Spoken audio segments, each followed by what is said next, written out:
Unify TV backstage at Unify Gathering 2020. I'm Brownie, here's Pricey, and this beautiful man between us is Sam Carter. Welcome back to Australia.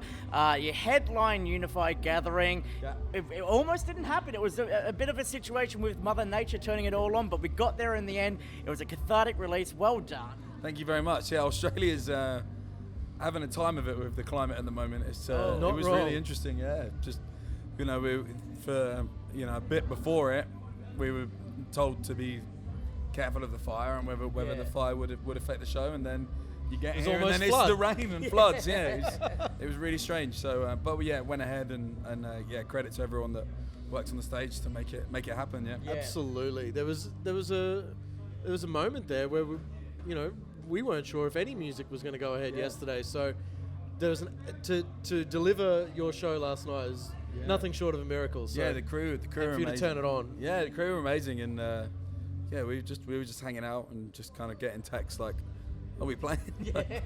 We come a long way for it to not play, you know. So Yeah, because you got to get on the plane, you got to come down here, and then you have that experience of waiting and all that. But this was, do I dare say, is this the final show of the Holy Hell tour? yeah, I think it is. Yeah. I think this is the last show of this chapter. So yeah, it was one that we've been looking forward to as well, and we've had like a few months off at home, and to have everyone back together and play a show was something we were like desperate to do. So Yeah. really glad it happened.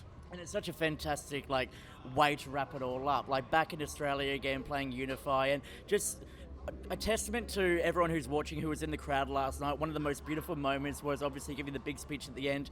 Everyone got down on their knees, Yeah. from the front of the stage all the way up the hill back. It was such an incredible thing to see, and it goes to show the impact and the love Australians have for you. And every time you come down here, it just grows and grows each and every time. It's amazing. And I remember 2 years ago when we did Unify, there was a small group of people that did that, and it really meant a lot at the time. Yeah. It was the first time we played Doomsday live, and it was it was an important moment for us. And to be back and to headline and see that, it's just, Australia's always been so amazing with us. Yeah. Always made us feel so at home. So yeah, last night was really, really special.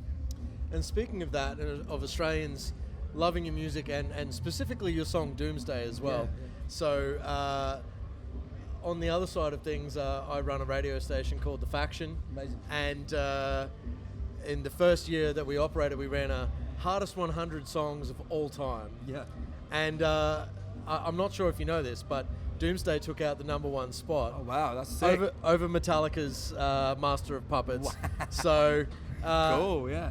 there is genuinely Amazing. some love. Yeah. Publicly voted, I might add. So Amazing. genuinely some love for you in that song I specifically. think Metallica could do with giving us some of their awards. Yeah, I think Fine, so. they've got enough. They've done their bit.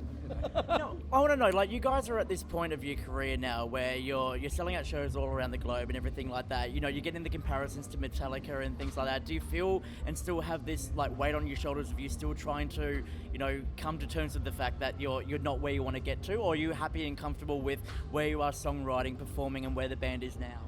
Yeah, do you know what? I don't think architects will ever be satisfied. Yeah. In the personal sense, we was so grateful to do what we do, but I think we're always not satisfied with ourselves. We always want to perform better, write better songs. We're really hard on ourselves. Yeah. And almost the time to enjoy that stuff is almost when it's done. Yeah. I like the pressure that we put on ourselves. I like wanting to, to stay at a high level, because I think it can get to a point where I guess you can kind of phone it in and just we see it when comfortable. when bands just put out the same old record again and again. It's no, we're trying to keep inventive, and we know what people love about this band, but also we want to put in stuff that we love as well. So It's fun. So in the next album, are we going to see Architects take on a jazz dubstep kind of vibe, that kind of thing? I hope so. No, no, I don't. It's very early days in that, but we love being in a band, and it's almost our second record of this layout of the band. So it's nice. Holy Hell was a real figuring out where and who was writing what and where we were going, and now it's really comfortable and everyone's in a really good spot, and it's just fun. I'm so grateful after 14, 15 years being in a band to still be in a band. It's mad. And for the band to constantly be getting bigger, it's so weird. You know, it's so many bands that we were friends with when we first started just blew up, and then that was it. That's it, yeah. And we've had this real slow, but real steady increase of people that like our band. So it's been amazing. Yeah. I've heard the saying over the years about, you know, the longer you sort of take to get to the top, you know, the longer that that will stick around. You know, do you find that sort of rings true?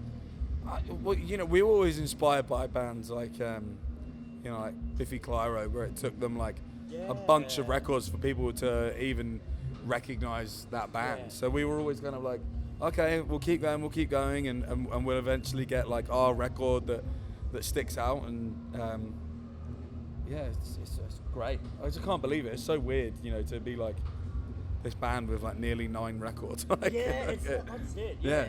So look, at this point in time, Holy Hell's finished. Congratulations on wrapping it all up. Now, does the band now take a breather for a year or so to get your personalised back on track again, do the things you haven't been able to do because you've been touring this album in its cycle?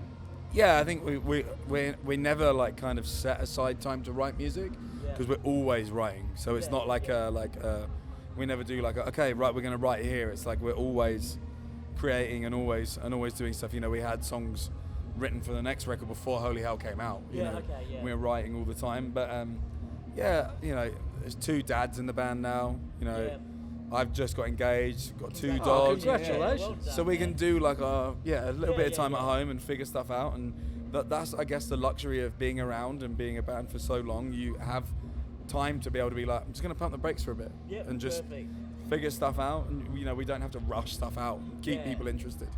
So you go now from writing songs and putting albums together to now planning a wedding, essentially. Yes. And what do you find more of a struggle? I think with definitely writing a record.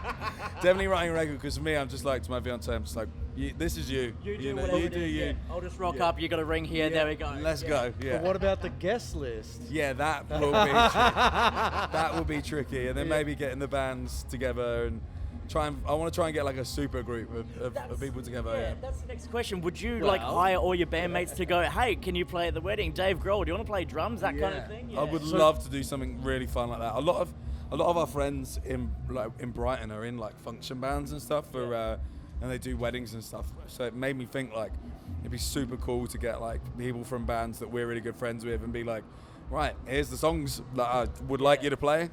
Go ahead. Like, you know. Well, here's what I did for my wedding. I basically put a backline and a PA on the stage. Yeah. And I just went, it's open. Amazing. And just let people go for it. Thing is, I think there's so many of my friends that are like annoying musicians. If I did that, it would just be all night. They'd I'd just be noodle. like, stop playing drums and try and have a chat. And then I'd just be up there playing drums, and my missus would be like, what the fuck are you doing? That's what happened to me. I'm a drummer. Yeah. I didn't have a lot of drummer friends, so I ended up having to play drums in most of the made-up bands that played on the night. Amazing. Love it. All right, like the future is still there for Architects. Go off, have a bit of a break right now, get yourselves back on track. Like, I'm not going to even question new music because I don't even want to talk about that right now. What I want you is to get yourselves doing what you want to do. Yeah. And then just having fun and living your life now, because this has been just such an incredible album cycle, and I'm glad we got to see the very end of it. So, Yeah, it's amazing. And do you know what, like doing Australia at the end, like actually like this has been amazing, but the Australian headline tour was like insane. It was insane. It was like, that was a real moment for the band, and a lot of those venues we did with other big Australian bands. So to be able to come in and do them as like us, as like a British band, it felt like a real moment. And Australia is so lovely, and we didn't get fucking Shuey chance yesterday as well, which was great. Thank Absolutely. Goodness. Yeah. Oh my God. The one thing that we've spruiked all of this time is that it's a fad that happened years ago that has come back up. Yeah, it needs to stop, and at this point in time, we can safely say the Shueys are dead at music festivals like this. So please. I was like, do you know what? Like the day before, I was like, okay, it's gonna happen. Yeah. They're gonna shout it, and I was like, I just got to the point with it now where I'm just like, I'm just gonna fucking ignore it now. Yeah. Like I've done the jokes where people think like I'm gonna drink it, and then I'm like, fuck off. Yeah. There's just no point. Like, it's just. I think the one thing is that people need to understand with it is, you may look like you're really comfortable on a stage, but sometimes people really struggle in those situations and like being on stage and things like that can really throw you. So yeah, just Well, don't it's do peer it. pressure on a really large scale. Yeah, I don't want to drink out my shoe. My feet stink. Yeah. And like I'm talking As about do important anyone's. stuff. Like Yeah. I'm not here to drink out of a shoe. I'm here to play our songs. Yeah, and look, you play them fantastically. Architects, wrapped up Unified Gathering. Go home, go have some fun. Sam Carter, it's been an absolute pleasure. Thank you so much for stopping by you, Unified TV. Thank you you. so much. Thanks, guys.